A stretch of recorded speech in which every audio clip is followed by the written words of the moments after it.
Assalamualaikum warahmatullahi wabarakatuh. Salam sejahtera bagi kita semua. Selamat siang Bapak Ibu tim penilai sertifikasi dosen gelombang 1 tahun 2025. Izinkan saya untuk memperkenalkan diri. Perkenalkan, nama saya Ikhlas Ramadan. Saya dosen di program studi D4 Destinasi Pariwisata Politeknik Pariwisata Medan. Video ini dibuat untuk melengkapi persyaratan dalam pengajuan sertifikasi dosen gelombang 1 tahun 2025, yaitu terkait dengan pernyataan diri dosen dalam unjuk kerja Tridharma Perguruan Tinggi PDD UKT-PT dalam bidang pengajaran. Pada kesempatan ini, mata kuliah yang akan saya ambil sebagai contoh dari video pembelajaran adalah mata kuliah inti di program studi D4 Destinasi Pariwisata, yaitu mata kuliah Pariwisata Lingkungan Hidup. Mata kuliah ini memiliki bobot 2 SKS dan diberikan kepada mahasiswa semester 3. Kemudian metode yang diberikan dalam mata kuliah ini adalah DIA, Delivery, Interaction, dan Assessment dalam proses pembelajaran baik secara daring ataupun luring. Kemudian deskripsi mata kuliah ini membahas konsep-konsep dasar pariwisata berkelanjutan, dampak lingkungan dari kegiatan pariwisata, serta strategi untuk meminimalkan dampak negatif terhadap lingkungan, baik itu lingkungan fisik, biologis, dan juga lingkungan sosial. Kemudian mahasiswa akan mempelajari bagaimana pariwisata dapat dikembangkan dengan cara yang menjaga kelestarian lingkungan, termasuk melalui praktik-praktik ramah lingkungan, pengelolaan sumber daya alam yang bijaksana, serta edukasi bagi wisatawan dan masyarakat lokal. Mahasiswa juga akan diberikan studi kasus dan proyek lapangan untuk mengembangkan pemahaman praktis mengenai tantangan dan peluang dalam menerapkan prinsip-prinsip pariwisata lingkungan hidup di berbagai destinasi pariwisata. Kemudian capaian pembelajaran dari mata kuliah pariwisata lingkungan hidup ini ada 5, antara lain: pertama, mahasiswa mampu menguraikan konsep lingkungan hidup. Lalu yang kedua, mahasiswa mampu menunjukkan hubungan kausalitas antara pariwisata dan lingkungan hidup. Lalu yang ketiga, mahasiswa mampu mengidentifikasi masalah terkait dengan pariwisata dan lingkungan hidup. Lalu yang keempat, mahasiswa mampu menguraikan dan mengimplementasikan konsep sustainable tourism, green tourism, dan ecotourism pada destinasi pariwisata. Lalu yang terakhir, yang kelima, mahasiswa harus mampu merumuskan kebijakan untuk mewujudkan pariwisata yang ramah lingkungan. Adapun bahan kajian yang kami bahas dalam mata kuliah ini adalah isu-isu yang terjadi di destinasi pariwisata, baik itu di tingkat nasional maupun di tingkat global. Isu-isu tersebut antara lain adalah isu terkait dengan dampak lingkungan dari kegiatan pariwisata. Isu yang kedua adalah tantangan dan peluang pariwisata lingkungan hidup. Isu yang ketiga adalah partisipasi masyarakat dan edukasi lingkungan. Lalu isu yang keempat adalah terkait dengan pariwisata berkelanjutan, green tourism, ekotourism, dan juga konservasi. Lalu isu yang terakhir adalah terkait dengan kebijakan dan regulasi pariwisata lingkungan hidup. Kemudian referensi yang kami gunakan untuk pembelajaran mata kuliah ini antara lain, referensi yang utama adalah karya dari Holden dengan judul Environment and Tourism, itu edisi yang ketiga, diterbitkan oleh Routledge di tahun 2016. Lalu karya yang kedua sebagai referensi adalah karya dari Gale yang berjudul Ecotourism and Environmentally Sustainable, Principle and Practice, penerbit dari Routledge tahun 2016. Lalu karya yang ketiga adalah WTO, World Tourism Organization, yang berjudul Making Tourism More Sustainable, A Guide for Policy, diterbitkan oleh WTO di tahun 2025. Adapun referensi pendukung dalam mata kuliah pariwisata lingkungan hidup ini adalah karya dari Ashraf F. Said yang berjudul Pengantar Ekowisata, diterbitkan oleh Paramedia Komunikatama tahun 2020. Lalu ada karya dari Ayuti yang berjudul Pariwisata dan Lingkungan Hidup, diterbitkan tahun 2016 oleh Angkasa. Lalu ada juga karya dari Ayuti yang berjudul Ekowisata Pariwisata Berwawasan Lingkungan Hidup, diterbitkan oleh Perca tahun 2000. Dan terakhir ada karya dari Muharto yang berjudul Pariwisata Berkelanjutan, Kombinasi Strategi dan Paradigma Pariwisata Berkelanjutan, terbitkan oleh Dipublish tahun 2020. Kemudian adapun aspek penilaian dari mata kuliah ini yang paling besar bobotnya ada di ujian akhir semester, yaitu 30%, dan sisanya ada di kehadiran 20%, tugas individu atau keaktifan mahasiswa di dalam kelas berbobot 10%, Lalu ada tugas kelompok dalam case study berbobot 20%, dan yang terakhir adalah ujian tengah semester itu bobotnya 20%. Baiklah, berikut adalah contoh video pembelajaran mata kuliah pariwisata lingkungan hidup secara luring atau di dalam kelas. Selamat menyaksikan. Baik, Assalamualaikum warahmatullahi wabarakatuh. Waalaikumsalam warahmatullahi wabarakatuh. Selamat siang, masih semangat? Semangat. Kembali lagi di mata kuliah pariwisata lingkungan hidup ya. Sebelum kita mulai, ada baiknya kita berdoa supaya apa yang kita pelajari ini agar dapat bermanfaat untuk masyarakat di luar sana ya. Mari kita berdoa untuk agama dan kepercayaan masing-masing. Berdoa dimulai.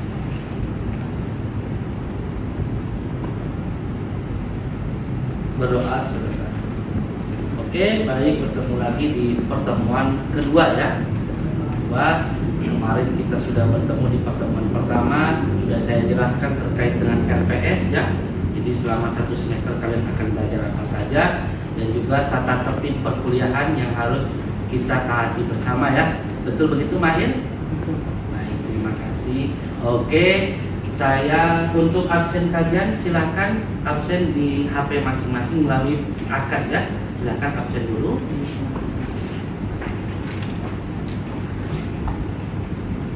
Ya, sekalian sembari absen, kalian bisa download juga materi hari ini, sudah saya upload di Siakan. Jadi kalian bisa download materi ini untuk hari ini di Siakan ya.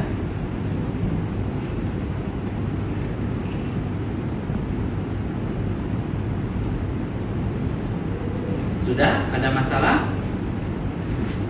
Bisa ya? Bisa boleh? Ya, jangan sampai nanti kalau perkuliahannya sudah selesai kalian tidak absen, tidak bisa. Karena waktunya real time saat kita belajar di dalam ya. Sudah di-download materinya? Sudah. Sudah ya. Kan saya sambil menyampaikan, kalian bisa lihat di HP atau di laptop masing-masing terkait PPT ini ya. Oke, pada pertemuan kedua ini kita langsung ke materi saja ya. Materi pembahasannya antara lain adalah definisi pariwisata ya. Karena kalian kan semester 3, jadi saya akan review sedikit materi-materi di tahun pertama terkait definisi pariwisata. Lalu ada definisi apa itu lingkungan hidup. Lalu yang ketiga ada jenis-jenis lingkungan hidup itu apa saja. Dan lalu yang terakhir kalian akan mendefinisikan apa itu pariwisata lingkungan hidup. Oke, bisa dimengerti ya? Kita langsung mulai ke materi yang pertama, pariwisata lingkungan hidup. Oke, silakan Ozai dibaca.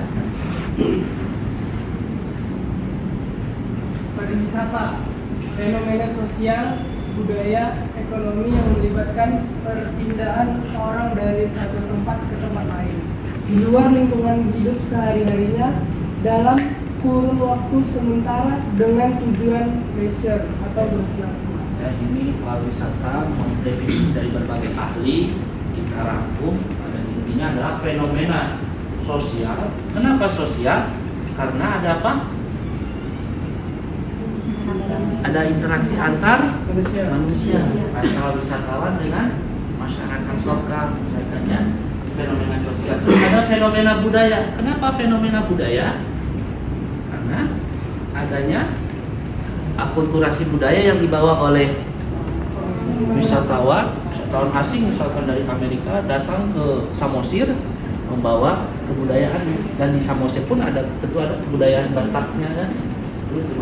Dan juga ada fenomena ekonomi karena menghasilkan ekonomi yang menghasilkan uang, menghasilkan masyarakat yang melibatkan ini. Yang saya merahkan ini adalah syarat-syarat yang namanya pariwisata. Semua syarat itu harus terpenuhi. Yang pertama harus ada perpindahan orang dari satu tempat ke tempat lain. Misalkan Ozai dari Medan ke Binjai, itu syarat yang pertama. Syarat yang kedua adalah apa? Dua lingkungan sehari-hari. Jangan tempat Ozai yang sering ke sana, yang pernah tinggal di sana dulu, jangan. Jadi harus betul-betul di luar lingkungan kehidupan sehari-hari yang asing. Dalam kurun sementara. Harus sementara. Jangan selamanya, kalau selamanya jadi resident di sana, jadi penduduk di sana sementara. Kalau UNWTO mengkonsepkan kalau kurun waktu sementara dalam kurun waktu 1 tahun berturut-turut, tidak lebih dari 1 tahun. Kalau lebih dari 1 tahun sudah dianggap bukan wisata. Ya. Lalu dengan tujuan, jadi syaratnya pariwisata ada berapa? 4. 1, Pindah orang 2, di luar lingkungan kehidupan sehari-hari, 3, kurun waktu sementara, tujuannya. research. Nanti kalau kuis, UTS atau UAS sudah di luar kepala ini ya. Sekarang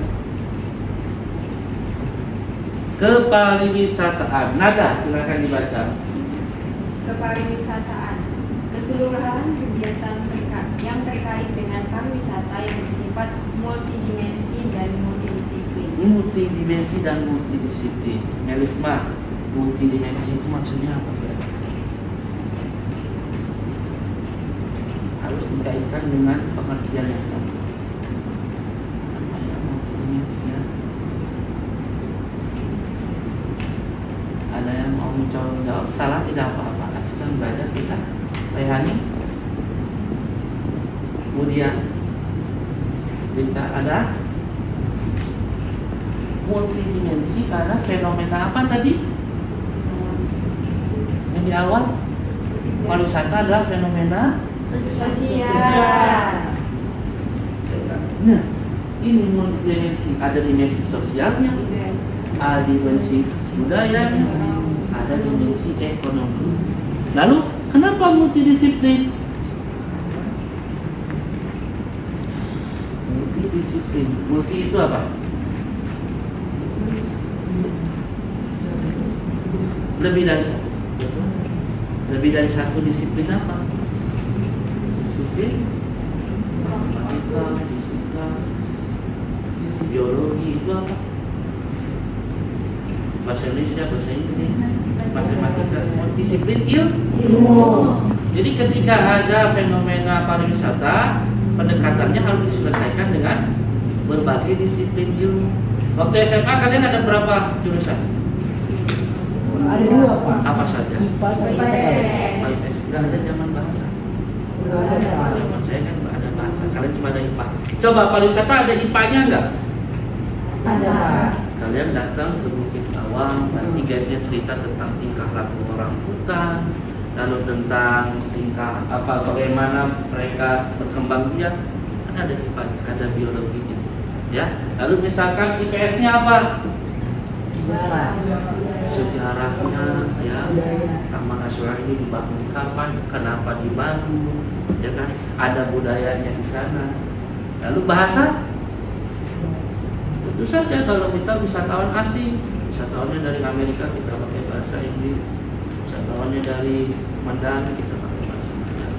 Jadi pariwisata itu berbagai ilmu masuk ke sana. Ya, jadi harus diselesaikan dengan berbagai multidisiplin, IPA, IPS, bahasa. Ya. Lalu Rika, destinasi. Destinasi pariwisata, kawasan geografis yang berada dalam satu atau lebih wilayah administratif yang di dalamnya terdapat daya tarik wisata, fasilitas umum, fasilitas pariwisata, aksesibilitas, serta masyarakat yang saling terkait dan melengkapi terwujudnya kepariwisataan. Ya, jadi kan kita prodi destinasi pariwisata. Apa itu? Kita ngurusin apa saja sih? Destinasi pariwisata adalah ingat kata kuncinya kawasan geografis. Di dalamnya harus ada DTW, daya tarik wisata, ada fasilitas umum, fasilitas pariwisata, fasilitas investasi. Sekarang saya tanya, kalau siapa yang tahu Mickey Holiday? Tahu pernah ke Mickey Holiday? Mickey Holiday itu destinasi pariwisata apa daya tarik wisata? Yang dijawab destinasi angkat tangan. Yang jawab daya tarik wisata saya angkat tangan. Yang lain daya tarik wisata. Saya tanya sekarang, Mickey Holiday kawasan geografis atau bukan? Kawasan geografis itu nama desa, nama kecamatan, kabupaten. Mickey Holiday itu bukan. Di dalamnya ada masyarakat yang tinggal nggak di Mickey Holiday? Sana yang tinggal mungkin karyawan, tapi bukan masyarakat saja kan? Kenapa dia bukan destinasi pariwisata? Karena dia tidak ada masyarakat, dia bukan kawasan geografis. Harus hati-hati. Kalau Mickey Holiday itu daya tarik wisata. Ya. Kalau destinasi pariwisata itu di dalamnya ada beberapa daya tarik wisata, tidak? Ya, ada fasilitas. Sekarang saya tanya, Brastagi itu destinasi apa daya tarik? Destinasi. Karena kan daya tarik, kawasan geografis, administratif. Ya, kalau daya tarik wisata itu lokasinya udah spesifik. Misalkan apa ya, kebun binatang Siantar. Nah, itu kan daya tarik wisata. Daya tarik wisata apa itu? Wisata. Nanti kita masuk ke situ, ya. Nah, sekarang kita mulai masuk ke ini inti dari perkuliahan ini, bagaimana mengaitkan antara kegiatan pariwisata dengan lingkungan hidup. Sebelum kita sampai ke sana, kita harus tahu definisi lingkungan hidup itu apa sih? Coba Raihan baca.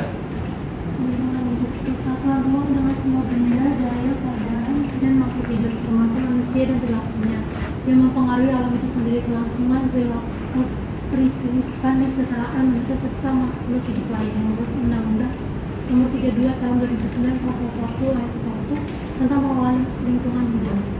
Lingkungan hidup merupakan segala sesuatu yang dapat mempengaruhi kehidupan manusia maupun makhluk hidup lainnya, meliputi faktor alam, ekonomi, fisik, sosial, dan budaya. Ya, ini yang atas, ini istilah dari Undang-Undang Pengelolaan Lingkungan Hidup. Kita kata-katanya agak berat, dan kita rangkum pakai kata-kata kita sendiri. Jadi lingkungan hidup merupakan segala sesuatu yang dapat mempengaruhi kehidupan manusia dan juga mempengaruhi kehidupan makhluk hidup lainnya. Selain manusia, siapa saja yang tinggal di bumi ini? Tumbuhan.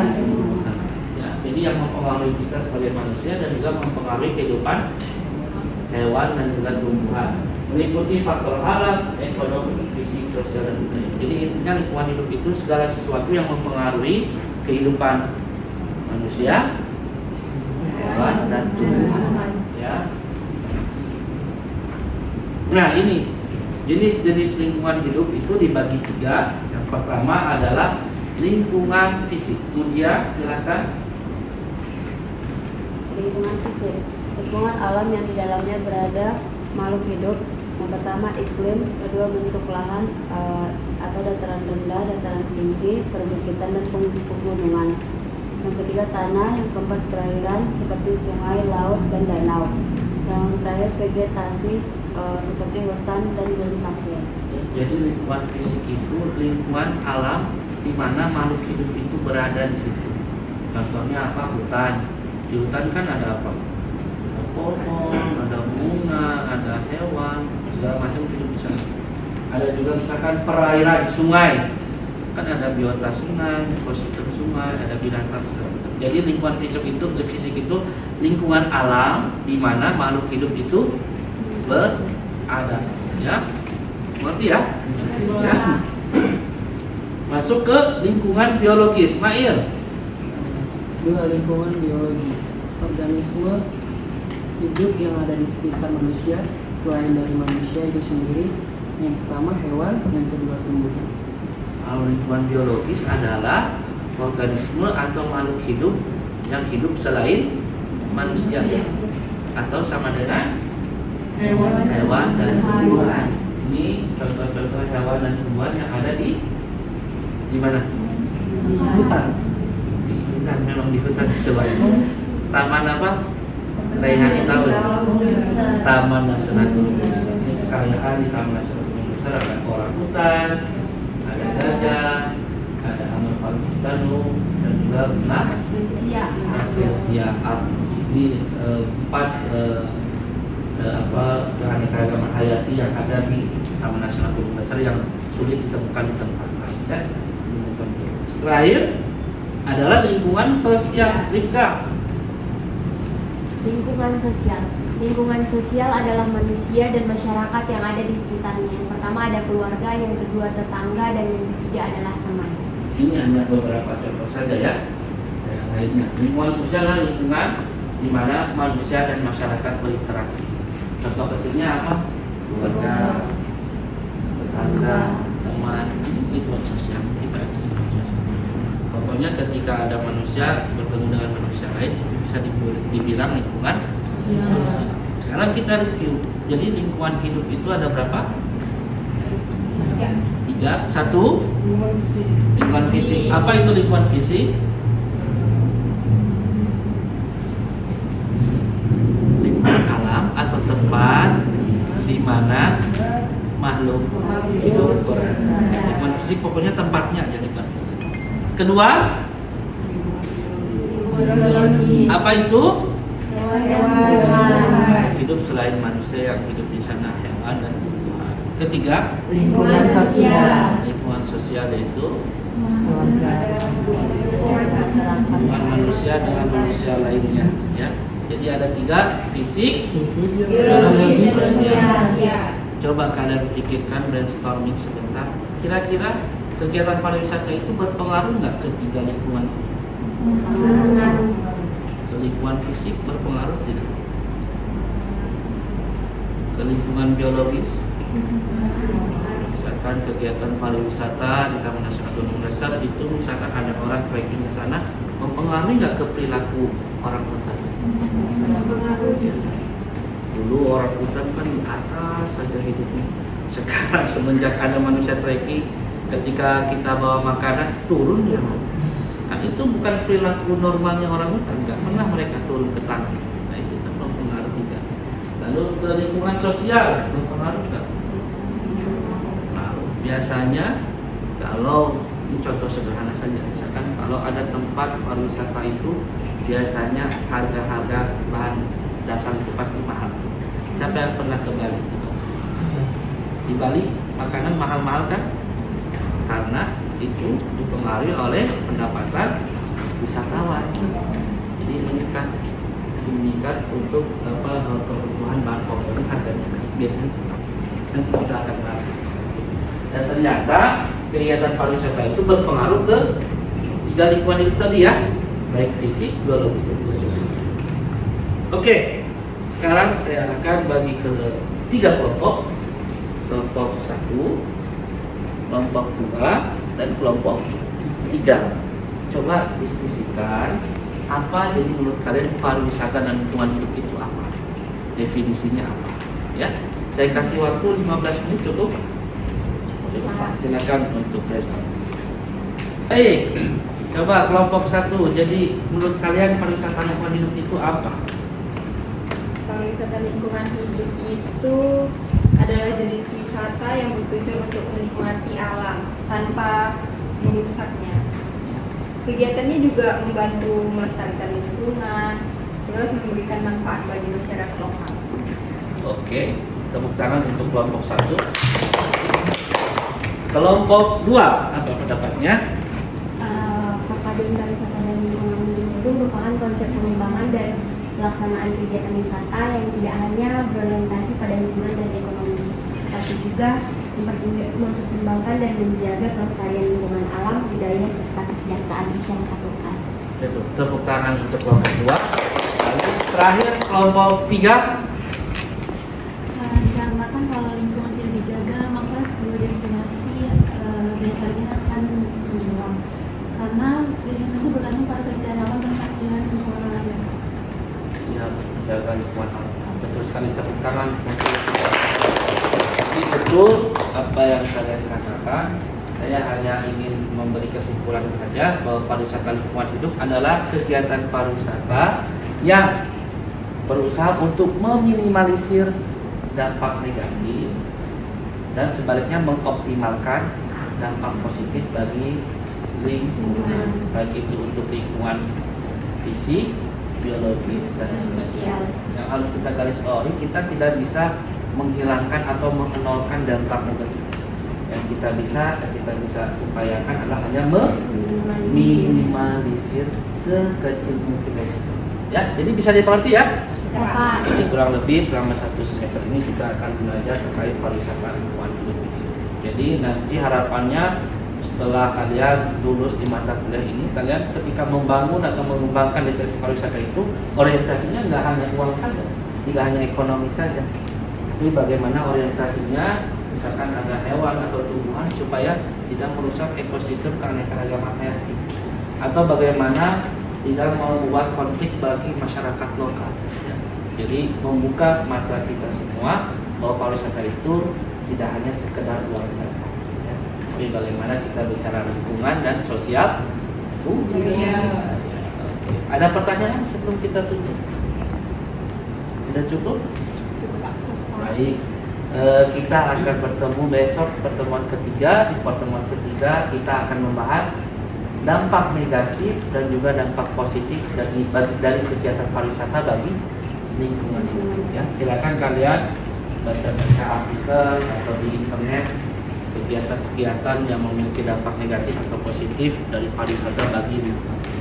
Ya, mungkin itu saja yang bisa saya sampaikan hari ini. Jika ada pertanyaan bisa dikirim email ke saya atau melalui si akad ya.